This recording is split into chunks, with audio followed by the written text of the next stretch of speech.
Hello friends, आज हम पढ़ेंगे doctrine of remoteness of damages. इसका ये डॉक्ट्रिन पढ़ेंगे। चलो हम करते हैं स्टार्ट, टाइम ना वेस्ट करते हुए। तो इसकी एक दो हम केस लॉ भी पढ़ लेंगे कि ये एक्चुअली क्या है। It is well established rule of law that no person can be held responsible for the damage caused by his negligence or carelessness because there is no limit of result of any action.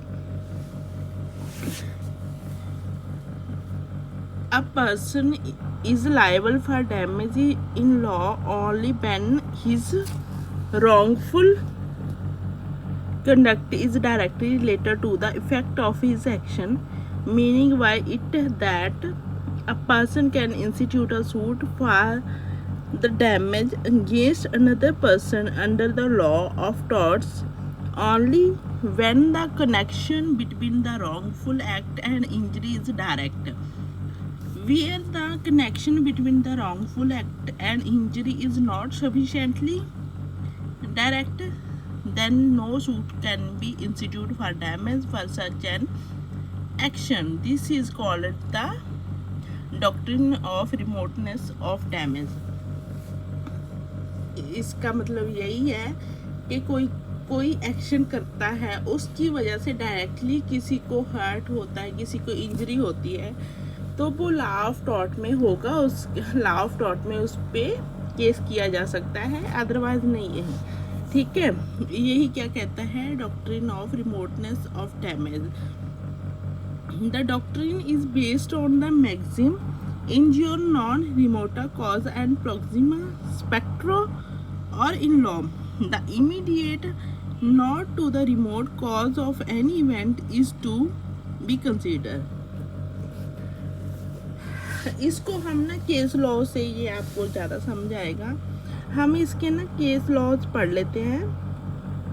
The maxim can be cleared with the case of Hope versus L&SW railway company.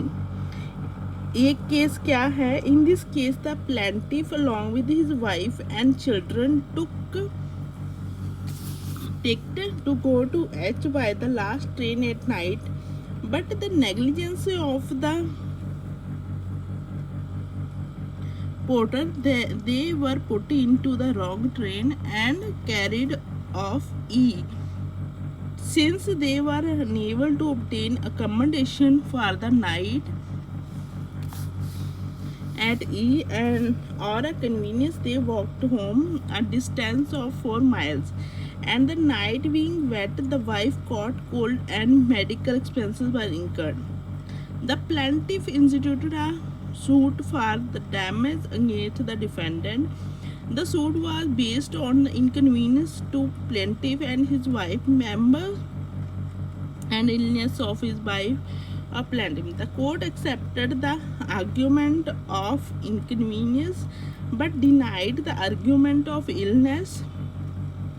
The court said that the inconvenience felt by the plaintiff and his family member was a direct result of the action of defendant, but not illness. Illness was too remote consequences of action of defendant, because it is not necessary that a person may fall ill due to walking. Further, it cannot be presumed that a person will fall ill due to walking. इस case में क्या था? जो plaintiff था और उसकी family थी, उसने एच जगह लोकेशन पे जाना था, लेकिन पोर्टर ने क्या किया, उनको गलत जगह भेज दिया। वो कहाँ पहुँच के? ई लोकेशन पे पहुँच के, यहाँ पे रहने की कोई व्यवस्था नहीं थी। तो वहाँ से पैदल 4 घंटे का रास्ता था। तो कन्वीनियंस के लिए वो पैदल अपने होम जाने लगे। तो रास्ते में सर्दी ज़्यादा थी, तो उसकी wife due to that weather वो बीमार होगी। तो प्लेंटिफ ने डिफेंडेंट पे केस किया कि किसके लिए, इनकन्वीनियंस के लिए और मेडिकल एक्सपेंसेस के लिए अपनी वाइफ के। तो कोर्ट ने यही बोला कि हाँ ट्रेन कंपनी है जो वो इनकन्वीनियंस के लिए लायबल है, बट वो मेडिकल एक्सपेंस इनकर नहीं करेगी, क्योंकि ये सोचा ही नहीं जा सकता कि वॉक करने से पहले तो वो वॉक करके जाएंगे, दूसरा उस वॉक करने से वो बीमार भी हो सकते हैं, ये यहाँ तक कोई सोच भी नहीं सकता है। तो ये वाला तो रिमोट है, ये वाले डैमेज वो रेलवे कंपनी नहीं पे करेगी। तो इसके बाद है अगला केस है जो another case of municipal board Khairi versus Ram भरोसे।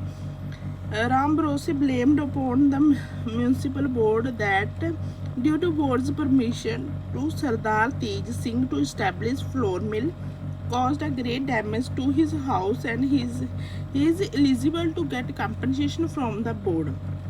Allahabad High Court did not consider the plaintiff eligible for the compensation because the flour mill was run by Tej Singh, not by board.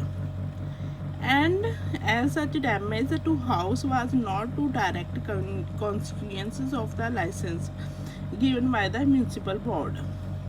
That it become clear from the above case that any person can imagine about the immediate result of his act but not of remote result, that the reason that a person is liable only for the act which is related directly to damage। ये case में क्या था, राम भरोसे ने case किया municipal board पे कि उन्होंने लाइसेंस दिया है तेज सिंह को कोई आटा चक्की या आटा मिल खोलने के लिए, जिसकी वजह से उसका घर डैमेज हुआ।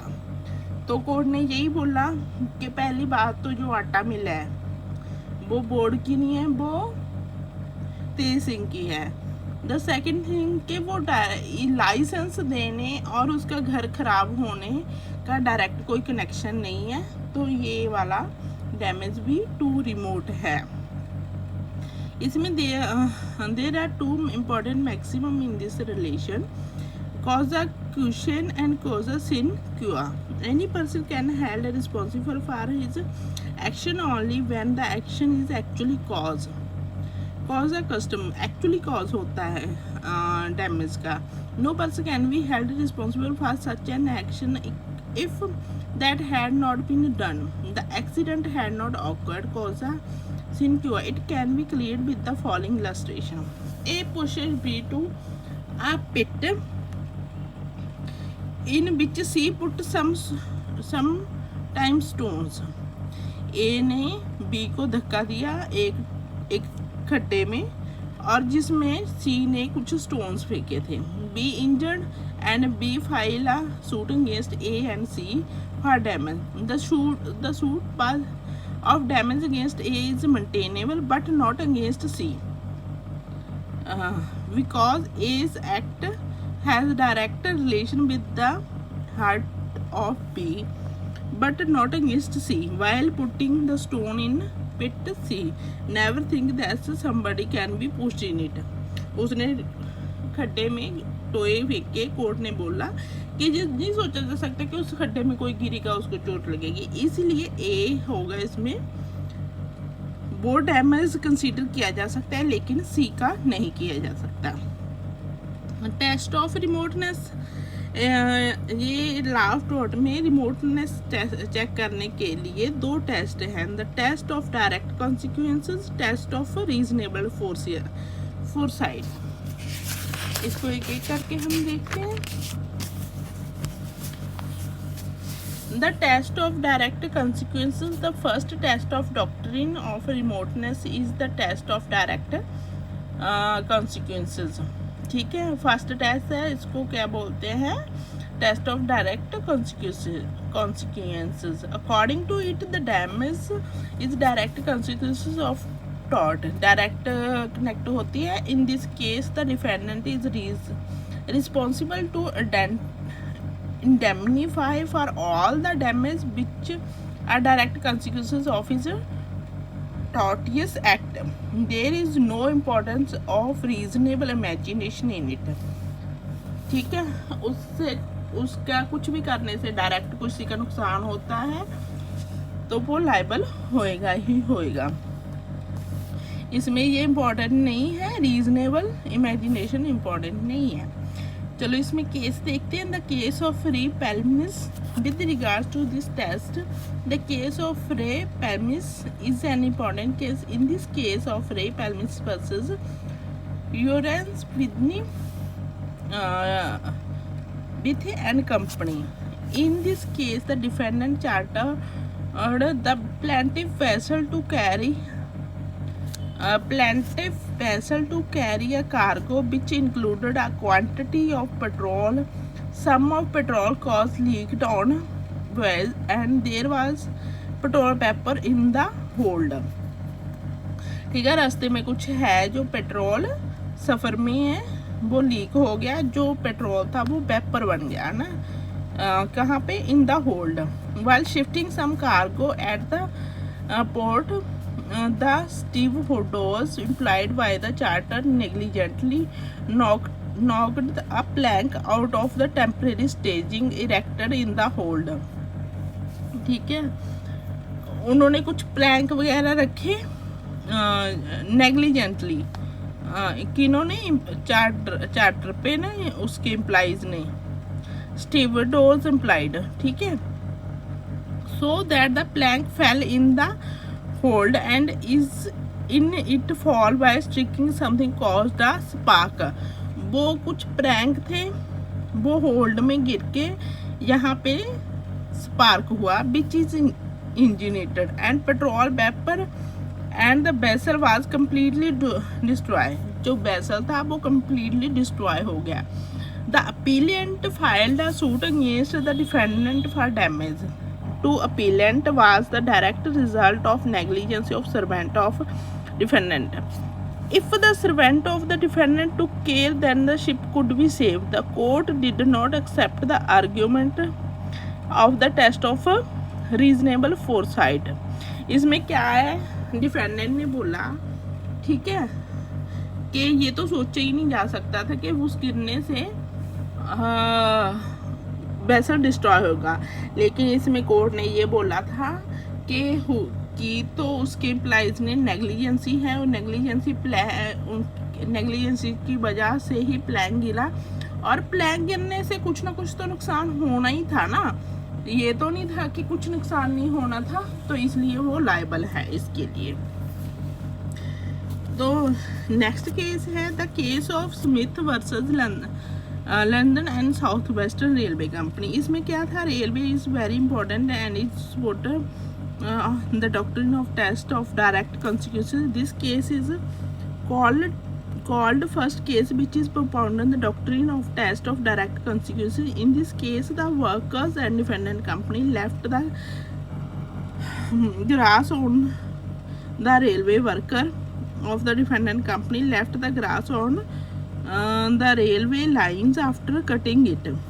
वही ना, उन्होंने आले दाले से कुछ, गर्मियों के दिन थे, मतलब इस केस का ये है कि उन्होंने कुछ ग्रास वगैरह था वो कट करके साइडों में वही रख दिया। It resulted that the grass caught fire and spread up a cottage of the appellant which was at a distance 200 yards। ठीक है, कुछ जब ट्रेन लगी होगी, स्पार्क हुआ होगा, तो वो ग्रास को आग लगी, वो आग कहाँ तक चली गई, अपीलेंट की कॉटेज तक चली गई, जो था जिसका डिस्टेंस 200 यार्ड था। The appellant filed a suit against the defendant for damage.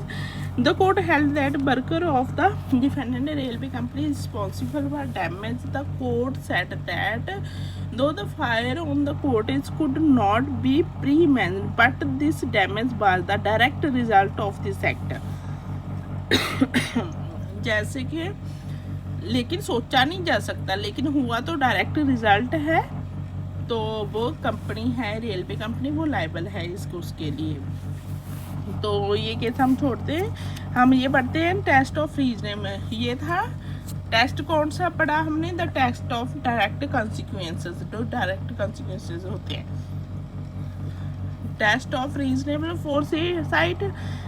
Reasonable foresight जो बंदा सोच सकता है, ठीक है. The second test of the doctrine of remoteness is a reasonable foresight. According to it, if a person is common sense can be pre imagine the damage caused by a tortoise act, then such damage will not be considered remote and the defendant will be responsible for the payment of the damage. But if it a damage that could not be anticipated, then the defendant will not be responsible for that. मतलब अगर वो सोच ही नहीं सकते तो वो responsible नहीं होगा. इसको हम एक एग्जांपल से समझते हैं. जैसे एक एक्सीडेंट हुआ, मैं एक एग्जांपल बताती हूँ. एक एक्सीडेंट हुआ.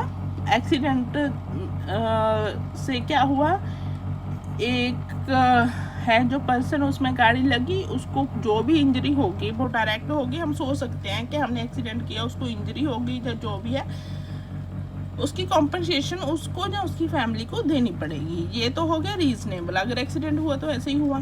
मान लो एक बंदा है जिसने अपनी, वो कोई टेररिस्ट है या कोई भी है, उसने अपने चारों ओर बम बांधे हुए हैं. ठीक है, वो उसको हिट किया, वो किसी स्कूल पे जाके गिर गया, जिसकी वजह से वो स्कूल है वो सारा डिस्ट्रॉय हो गया, स्कूल के बच्चे भी मर गए. ये एक एग्जांपल है. तो लेकिन वो हम सोच नहीं सकते ना कि एक बंदे को हिट करने की वजह से वो ब्लास्ट होगा, घर वो जो भी है स्कूल होगा, बच्चे होंगे, मर जाएंगे और बिल्डिंग डिस्ट्रॉय हो जाएगी. ये पहले से सोचा नहीं जा सकता. इसी को कहते हैं टेस्ट ऑफ रीजनेबल फोरसाइट. जो हम पहले, एक जो रीजनेबल पर्सन है वो रीजनेबली सोच सकता है. The case of Wagon Mound, इसमें ये इम्पॉर्टेंट केस है, बहुत इम्पॉर्टेंट केस है. The case of Wagon Mound और overseas tankship UK limited versus Mort's Dock and engineering company limited. इसमें क्या था, is an important case which supports the doctrine of reasonable foresight. In this case, the doctrine of test of direct consequences propounded in the case of free permits was rejected. मतलब वो वाला जो test था direct consequences का, वो reject किया गया है इसमें. In this case, the appellant chartered a Waggon Mount ship which was oil fueled. जो उसकी था शिप थी, ऑयल फ्यूल्ड थी. There was a respondent wharf on the distance of 600 feet away from the Sydney port. Sydney port से 6 feet थी दूरी पे. and a ship was under repair there. उस वहाँ पे ना शिप थी अंडर रिपेयर चल रही थी. मतलब कहाँ पे, 600 फीट के डिस्टेंस पे. Due to negligence of the servant of the appellant, the large quantity of oil was spread over water. मतलब कुछ थी जो स्प्रेड हो गया, लीकेज होगी या कुछ उनके एम्प्लॉइज की नेग्लिजेंस की वजह से, तो वो पानी में चला गया तेल. और after approximately 70 hours melted metal from the appellant wharf got down over the waste cotton in the water. ठीक है, कहाँ चला गया, जहाँ पे वेस्ट कॉटन पड़ी थी 70 घंटे के बाद. ठीक है, in the water by which the oil caught fire and due to this the wharf and its accessories were damage badly. ठीक है, जिसकी वजह से accessories wharf and its accessory were damage होगी. It was held the Privy Council that in this case it was unforeseeable by the appellant, क्योंकि इसको नहीं सोचा जा सकता कि 70 घंटे बाद इतनी दूर पे वो तेल इकट्ठा हो जाएगा, है ना. appellant that fuel oil spreaded on water would catch fire. ये नहीं था कि वो फायर को कैच कर लेगा. hence they are not responsible for it, though the direct reason the damage was negligent act of the servant of appellant. ठीक है, thus the doctrine of test direct consequences prevailing up to year 1960 was rejected in 1961 in the case of Waggon Mount was being following up to the Privy Council decided that in this case the appellant cannot pre-imagine that the spread oil will catch fire, so that they are not responsible for it, though the damage was direct cause of the negligence of the servant of the appellant. चलो दोस्तों, आज का ये lecture यही ख़त्म करते हैं, नहीं ये बहुत लेंथी हो जाएगा। तो यही है, एक केस हमने इसका कर लिया और 2 केस हमने डायरेक्ट कॉन्सिक्वेंसेस के कर लिए और एक कर लिया हमने रीजनेबल फोरसाइट का। Thank you.